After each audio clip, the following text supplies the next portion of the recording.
Hi guys, it's the Forgetful Scholar, and let's chat about books. So this week, 2 books, and this week is Sharks, which is weird. Like, legitimately. I've been reading for a long time, and I've read a lot of books. A lot of different kind of books. And I think this is the first time, not one, but both books this week. No, I think this is the first time even I read a book that mentioned sharks, let alone both of them this week. So it's not like the sharks were a major plot point or anything. The sharks were just used as a plot device to keep the main characters from going where they wanted to go, so they had to go where the writer wanted them to go in the 2 different books. It was just a weird coincidence that I'm like, these books are forever in my head going to be like the shark books, even though the sharks were literally just mentioned once. It was still weird enough for me to be like, wow, both books had sharks in them? That's, wait, what?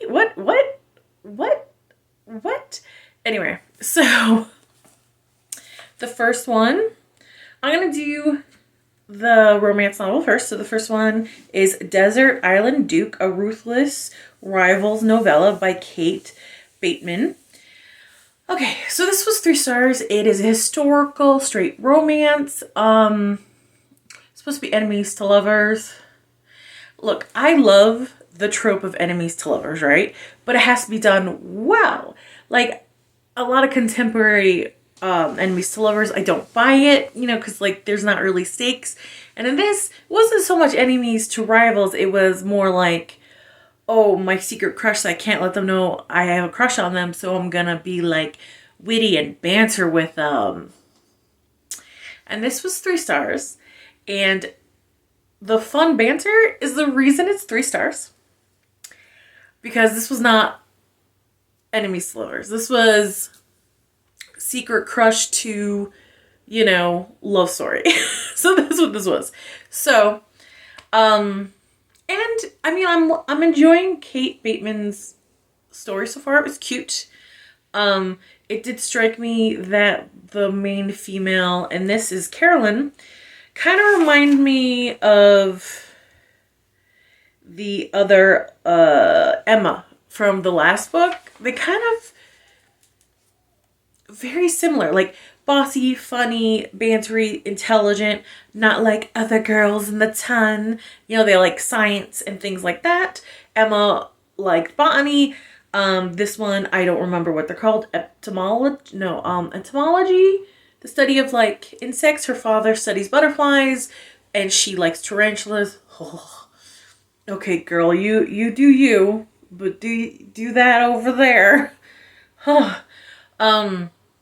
But they just were so similar to me that I'm going to have to space out these books. Because I do want to read more of her stuff, the author stuff, but the main characters are a little too similar.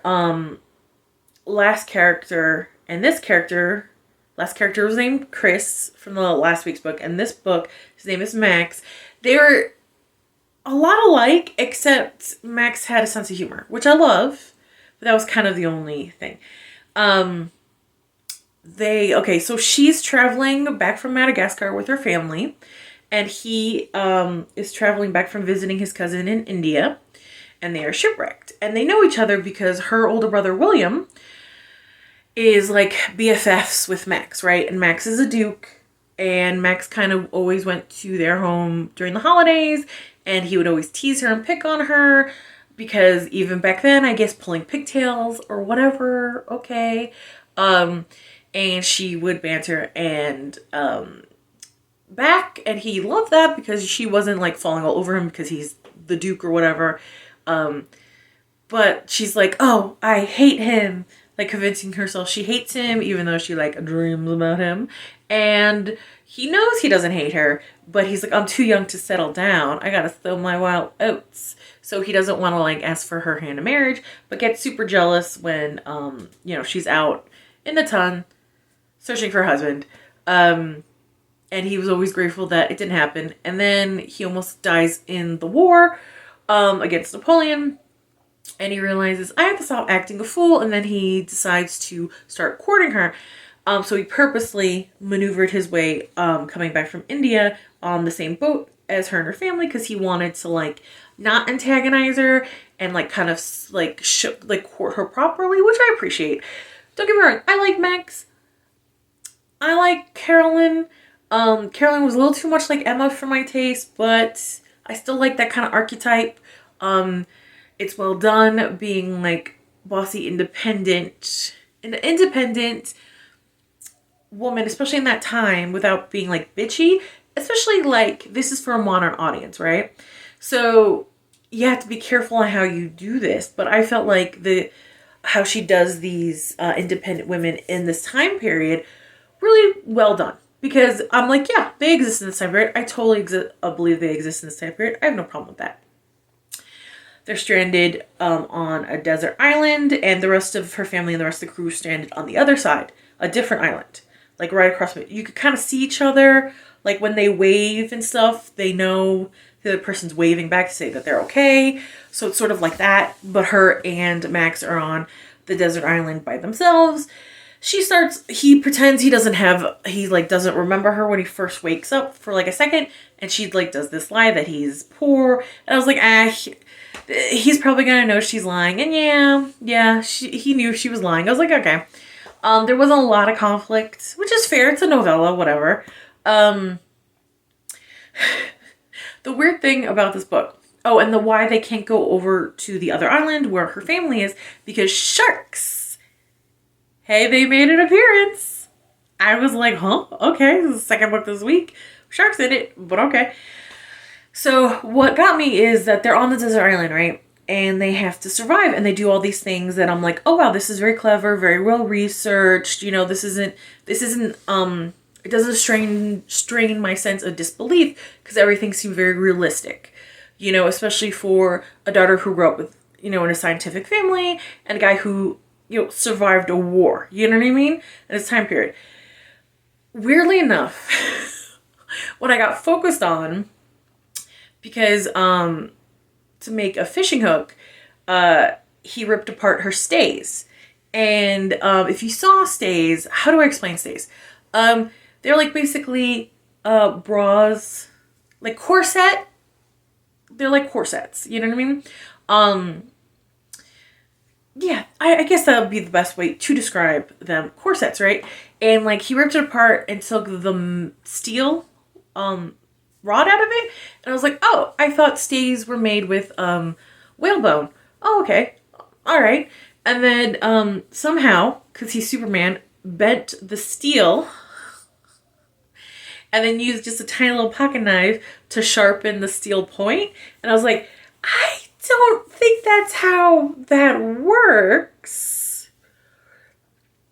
Like, I'm pretty sure a tiny pocket knife can't, like, whittle down steel. And the author made a point to say steel. And I was like, and I'm pretty sure you can't bend steel without, you know, heat and stuff. I mean, wire, sure. You know, underwear, like bra, you know, underwire bras, sure. But even those snap. Like, underwear bras snap all the time. And right in the middle. Like, so they're like stabbing your boobs. So I was just like, really like, huh. Because, again, I thought stays were lined with whalebone. And I was like, whalebone you could whittle down. I don't know if you could bend whalebone. Probably not. And then it was just like a weird thing to hyper focus on. I think because everything else seemed so realistic and like you didn't have to be MacGyver to know how to do this. And it just seemed really well done and researched. That part I was like, I mean, maybe you can roll down steel. I don't think so. With a tiny little pocket knife, probably not. Let me know. And also bend steel. I guess it depends how thick the steel was. I don't know. It was just weird. It was just weird. But other than that, I enjoyed it. I gave it 3 stars. I liked the banter between the two. I liked their romance. I thought it was sweet. I thought it was very sweet. Enemies to lovers, they are not. At the beginning, I was like, okay, maybe they are, because she was really not happy to be deserted on this island with him. At one point she's like, ah man, I hope he doesn't wake up. Like she kind of hoped he was dead. I was like, whoa. So in the beginning I was like, okay, all right, because maybe like who knows, maybe like he's the reason her family doesn't have a fortune anymore. You know, maybe you know, he did something to her brother. Like no, just her brothers, her older brother's BFF that teased her. I was like, well, that's not my how I define enemies. You know, enemies to me is like pistols at dawn kind of shit. But okay, I guess. So that's kind of why it's not a 4 stars for me. Because I didn't, yeah, it wasn't really enemies to lovers. But it was cute and it was a fun read. It was quick. I read it in the doctor's office while I was waiting to get my a blood test done. So, you know, it was cute. Okay. But I think I am going to space out the rest of her books a little bit because I'm a little worried that all her females are the same. And I know I can't say that with certainty yet because I only read 2 of her books. But maybe I just happened to read the 2 books where the 2 main girls are the same. Maybe. Because, like, I happened to pick 2 books that had sharks in it out of freaking nowhere. So it's possible. Okay. The second book. Okay. A Body at Buccaneer's Bay, Secret and Scrabble Book 5 by Josh Lanyon. I know, I love these Secret and Scrabble books, even though I'm not the fan. They're cozy mystery, queer cozy mystery. I love them. Even though I'm always let down by the mystery part, the vibes, guys, the vibes. So this also, I gave 3 stars because I'm like, I have to be a little harder on these books. Even though I love Ellery and Jack. Well, Ellery more. Jack's fine. He's growing on me. Okay, so this... Okay, it opens up Ellery, who is the owner of a mystery bookstore in this tiny little town that he inherited from his great aunt. He is diving with his boyfriend, Jack, even though they haven't had the conversation about being exclusive, but neither one wants to date anybody else. Okay, Jack, who is the chief of police. And they're diving because that's a big hobby for Jack, and Ellery wanted to give it a try, and he finds out he really loves it too. So cool. So they're diving, and a great white shark shows up.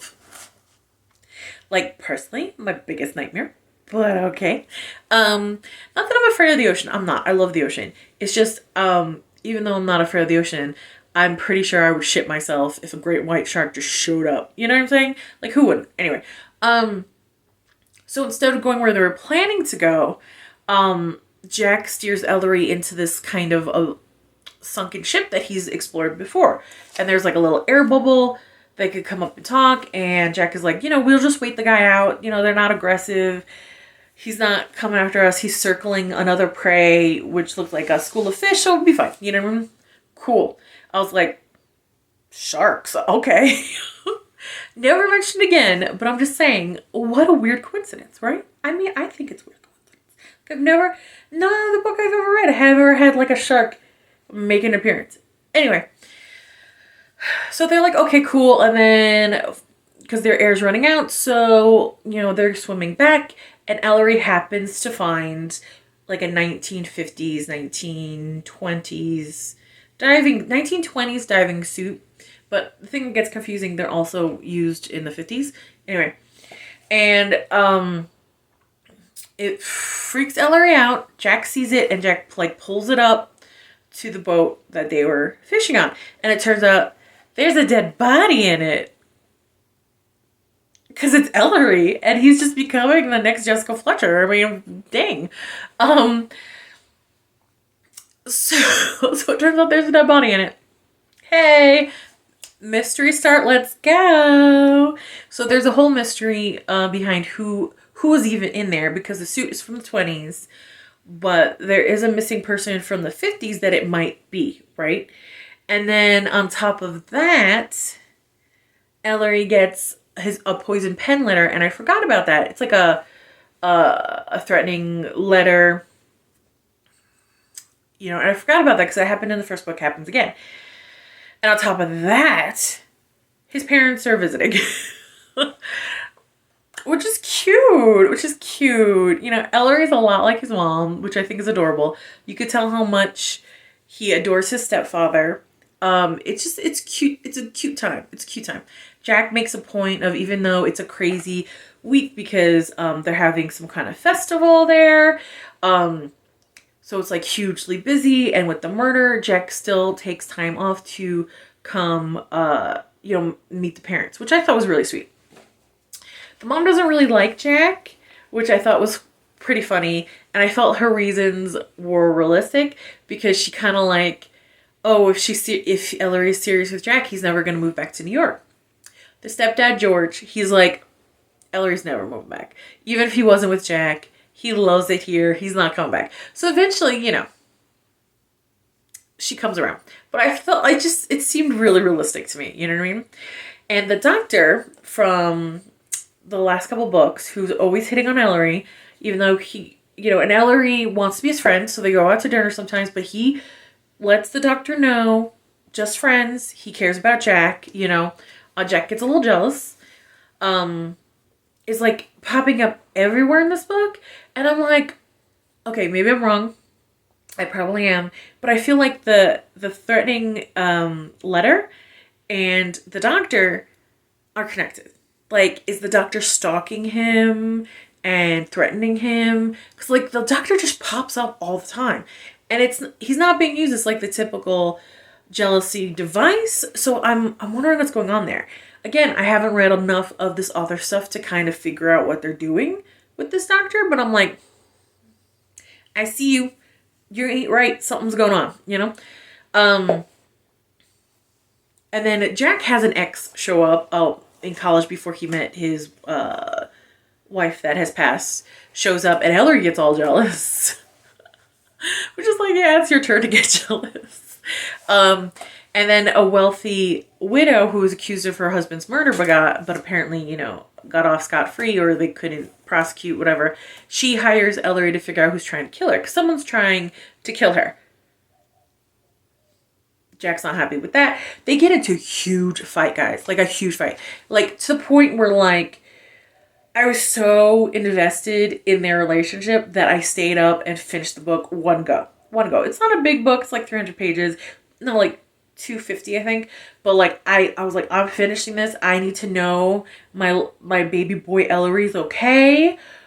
We're finishing this. We're reading it. They get into a big fight. And, like, okay, they make up. They do. But there's still a lot of work to be done. And Jack needs to, like, get his priorities together. That's all I'm saying. I don't want to give too much away. The mystery. Okay, so there's the author, I feel like, is getting better at laying out clues for the mystery. But this was like two mysteries going on at once. And I think that was a little much. Because the mystery of the dead guy, we kind of get told who it is by, like, the local gossip, even if they're wrong. Okay, and then, so we're like, okay, so that's that person, but they're wrong, it's somebody else, right? And then, because the would-be assassin for the rich widow is connected to the dead guy, but we kind of don't find that out until, like, the very end, and there's no real clues to it. I thought, like, oh, maybe they switched the bodies because her husband disappeared at sea. So, like, oh, maybe they switched the bodies, but Ellery early on has thought that, and he's like, oh, was the body recovered? And Jack's like, yeah, and it was identified by the lawyer, who was the dead guy's, like, college roommate, best friend, whatever, and the middle son, or the youngest son.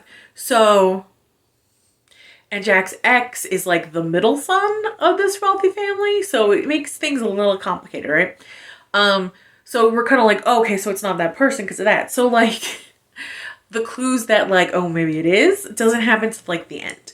And the confrontation happens off the page, and Jack tells us later when he shows up at Ellery's house to, like, apologize and grovel, because, yeah, he needed to, because he was out of line. He let his own issues, like, cover the whole argument and, like, out of line. You know what I mean? So he needed to apologize. But I was just like, can we see the conversation? Because the first couple of books, we see the confrontation, right? Even though the mystery clues weren't laid out as well, as good as they are now. Now the clues are laid out pretty well, but we don't get to see the confrontation. Can we have like best of both worlds, please? Please, please put them together. So I want to give it a 4 because just I adore Ellery. I adore this town, all the people in it. I love the vibes, but like I have to be fair, and the mystery, no confrontation on the page, 3-star. Okay, so that was my week with the surprising shark element, which was just bizarre. Okay, I'm gonna go take a nap. I don't want to, but it's time for me to get back to the real world. Like, comment, and subscribe, and I'll see you later. Bye.